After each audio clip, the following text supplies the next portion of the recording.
Plainly off the radar. So look, we need to bring it all back into proportion, and at the bottom line what we're doing here, no matter if you're born in Australia or came from another country, what we're doing here is fighting for our Western civilisational values, for our Australian values, for the aspiration you and all your families had, that this would be a land of freedom, that this would be a country of equal opportunity.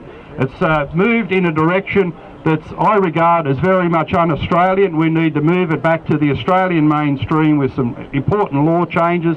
You can only do that by changing the people in the Parliament.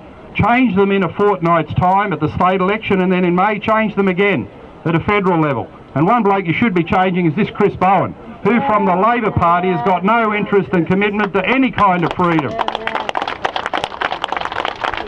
He's one of the Labor Party people who's thought, oh, all these ethnic groups, I'll vote Labor, we'll just use them up and sack them into the branches and they'll just be cannon fodder for our politics. The truth is, you need to represent the community. If the community didn't want same-sex marriage, that's how he should have voted in the Parliament. If the community wants freedom of religion, that's how he should vote in the Parliament. If the community wants to stop the brainwashing of our children, that's what he should be doing in the Parliament. He's not your representative if he's not listening to the people and acting on their wishes.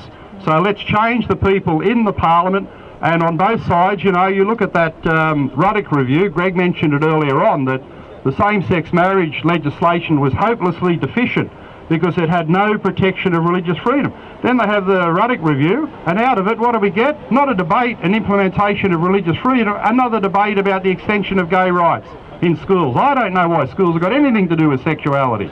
Oh, you don't bring your sexuality to school, bring your brain and learn. Bring your brain and learn. That's what you do at school. So this is a big turning point in our nation's history and our state's history. We need to get back to Australian values of freedom and equality of opportunity. I thank you again for being here today in such good numbers. Spread the word and let's get active on these election days to change the representatives, to get better community voice, better community action on behalf of your wishes, your values, your families. And I repeat that fundamental point: no one in Australia should ever feel uncomfortable for being a Christian. Thanks very much.